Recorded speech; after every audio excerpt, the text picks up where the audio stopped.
Hello, my friends, and welcome back. Thank you very much for being with me again today. I am almost convinced that after this, if we end up alive after NATO and United States fight Russia in on the territory of Ukraine, if we are, I don't know, somehow these guys are not going to use nuclear weapons to blow up the whole thing. I am 99% convinced that we will find out if we're going to live about 10 years, at least around 10 years, we're going to find out that Zelensky was not a good person. Let's put it mildly. And why do I say that? I say that because some statements and some actions coming from this guy make me have this kind of gut feeling that he's a kind of a tyrant. Okay, and I don't know how he will leave the office. I don't know if he's going to be blown up. I don't know if the people around him are going to take care of him. I don't know if he's going to ever go out of get out of the place where he's right now, being a president and the guy in chief.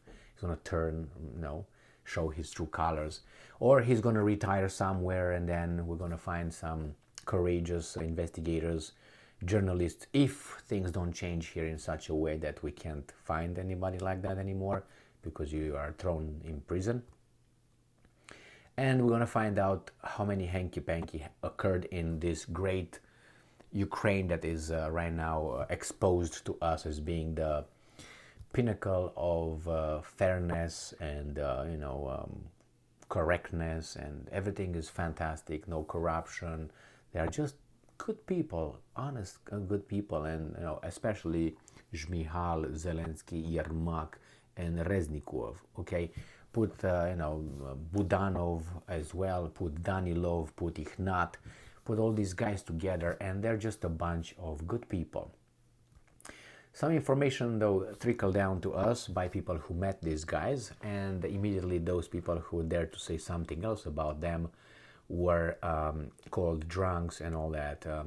And I suggest, refer you to that interview with that drunk guy who had that military private company in Ukraine. Remember that guy? And then he broke up and all that. Can't remember the name of the little company over there. It was Mozart, was it? I can't remember exactly, but you probably know who I'm talking about because he was drunk and he said certain things. He said, you can't believe what I saw over there in the Ukrainians, and there's a bunch of this and that. Well, he could have lied as well, so I'm not going to put that to the bank, take it to the bank with me. So now I'm going to go to this article, and this is a clear indicator that Zelensky has this kind of tyrannical trends, and I'm telling you why. If someone rapes someone else over there and you support the rape, that tells me that you're not a good person. Correct? Correct.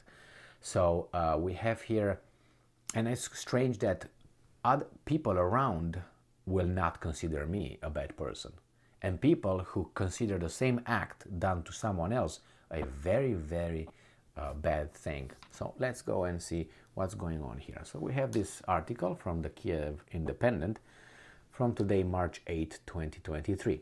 Zelensky says every Ukrainian, like he knows, wishes success to Georgia as protesters in Tbilisi storm parliament.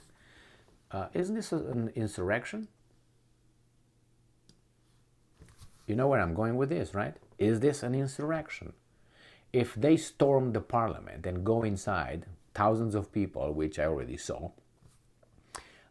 is that a peaceful thing? Is that I remember that in the United States of America something like this occurred on January 6th. That's called insurrection, and all those guys who try to overthrow something, they enter over there and so if someone would say that that act from January 6th, United States of America, would say what Zelensky said, that every, I don't know, group, member of the certain kind of group wishes success to the guys who actually entered the parliament, right? protesters in Tbilisi parliament, how would you assess that person? Is he condoning what? Supporting what? Obviously, he supports an overthrow of a government through not democratic means. I don't know if you're familiar with what happened in Tbilisi, in Georgia. The Georgians want to pass a law, the lawmakers. So it's not the, dictator somewhere. That's a democracy over there, elected officials. But the problem is it's the same thing that was in Ukraine in 2013 and early 2014. The wrong people were in charge through democratic means, not through pop. So then when these guys, this Democrat, how do you call them,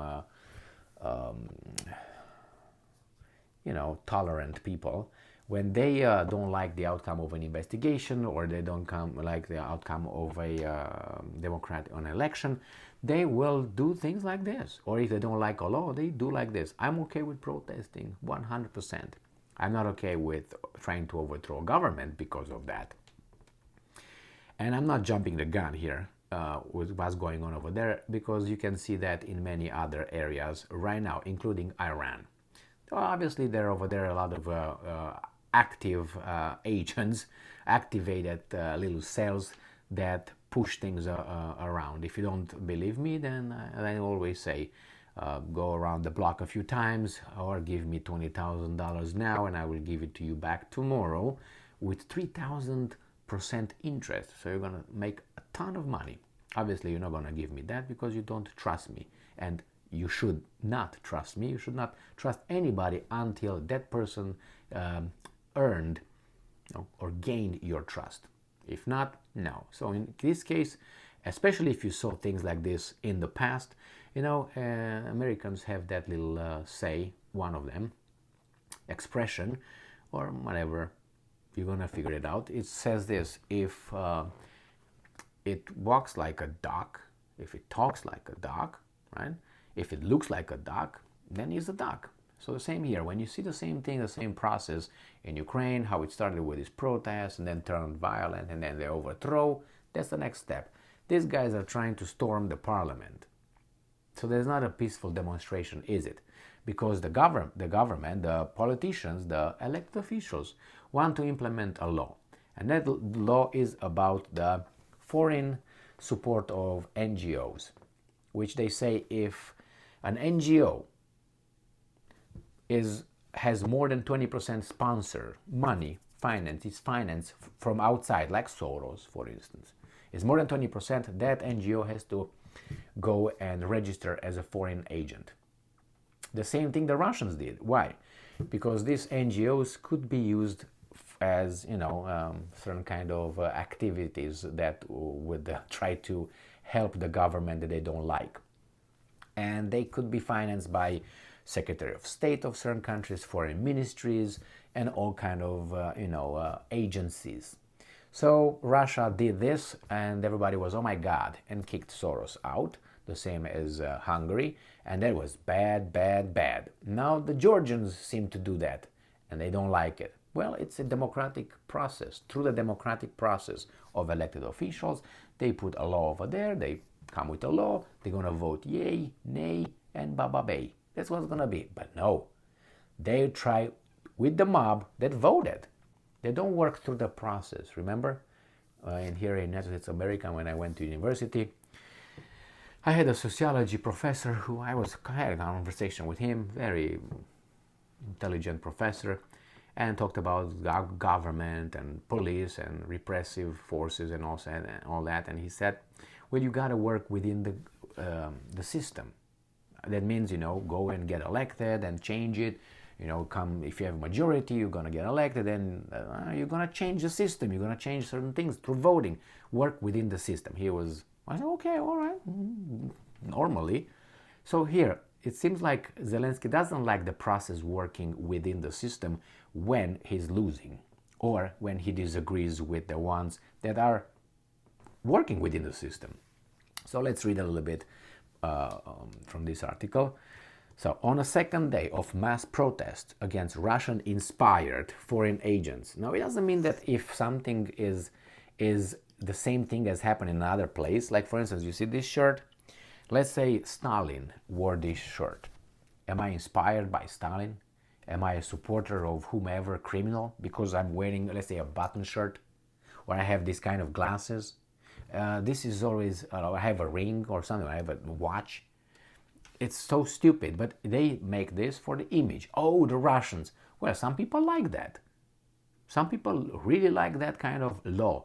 If the Russians, I think that these things should be checked for the obvious reason. But anyway, checked in a way that, let's see who's who, what's what. And I'm pretty sure the Americans do the same thing. It's an open society, as Soros. It's not an open society. It's open for us to infiltrate you and then topple you. And then it's not going to be open anymore. It's going to be my way or the highway.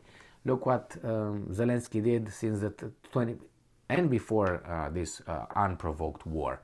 Look at the rights of minorities in Ukraine.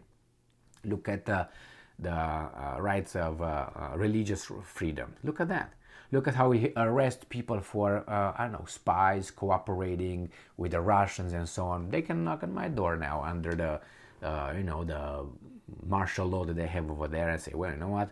You cooperate with the enemy, you're arrested right now. And they can give you a warrant if they want. They can give everything legal. Why? Because they got the guns. That's the whole thing. So let's go back to this little thing here and see what does this say. So Russian-inspired foreign agents draft law.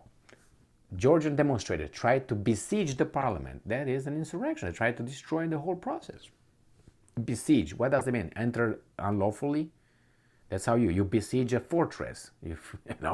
After a call from one of the rally's organizers, according to the media outlet, Yeah, who's that? The rally's organizer, one of them, I wonder. Thousands of demonstrators crowded in Tbilisi's central Rustaveli Avenue, where parliament is located, shouting no to the Russian law. As I explained with my shirt. If the Russians did something, it doesn't mean that's theirs. And it doesn't mean it's bad. You might not like it. Work within the system, correct? Some tried to dismantle metal barriers installed near the parliament and threw stones and other objects at the building windows. Does it sound like a peaceful protest to you? So what should they do? What would Americans do if something like this happened? Well, this is a riot. This is domestic terrorism, isn't it? No, it depends who looks at it, right? Riot police used water cannons, tear gas, and pepper spray to disperse the protesters, forcing them to retreat. Anyway, the protest erupted after foreign agents draft law passed in its first reading in Georgia's parliament on March 7th. So it's all fair, legal. You don't like it, when you come to power, you change it. That's how it works in civilized democratic countries like United States of America and Ukraine. The law on transparency of foreign influence would require organizations to receive over 20% of funding from overseas to register as foreign agents. Now, Ukraine's President Zelensky thanked the Georgian protesters who rallied with Ukrainian flags later on March, expressing sincere respect for Georgia. Okay, well, there's no such Ukrainian who would not wish success to our friendly Georgia. No, it's not Georgia, it's the protesters, the guys that throw rocks and they don't like the law that their parliamentarians are going to vote. That they vote for them through the democratic system. So you don't like democracy, actually. You like democracy only when you win, and which is true for all of us. But we have to prove self-restraint and don't act like animals. But we are animals, so what the hell? We want to be in the European Union, and we will. We want Georgia to be in the European Union, and I am sure it will be, Zelensky said in his evening address. Like that? Like that, when you wish them success to Georgia protesters that are not protesters? So how can you be with these values in the European Union? Well, I think maybe this is a prerequisite to be a European Union member state if you do these kind of things. But once you get in the European Union, then something like this would be unacceptable. Okay? And compare this with United States insurrection of January 6th. Did you hear anybody from United States of American government or newspapers, mainstream media, condemning this? No, on the contrary. They see it as a revolution, oppressed people, having their voice heard. Like that? Well, this is hypocrisy, and if you have half of brain of the 15% that we use actually, so if let's say you have 7%, 7.5%, let's say, of your brain functional, you will realize and you would see these things as for what they are. So Zelensky, I think, is very much a weasel that I knew he is, and a little, has that tyrannical trait very vigorously implemented and inside, like we all. But the problem is we don't have the right environment to let it escape out of us. Zelensky is there. He is. By his little weasel laws, making this illegal, making that illegal, making this little purges. Thank you very much for being with me again today. Stay strong, stay smart, look for the truth, and be just.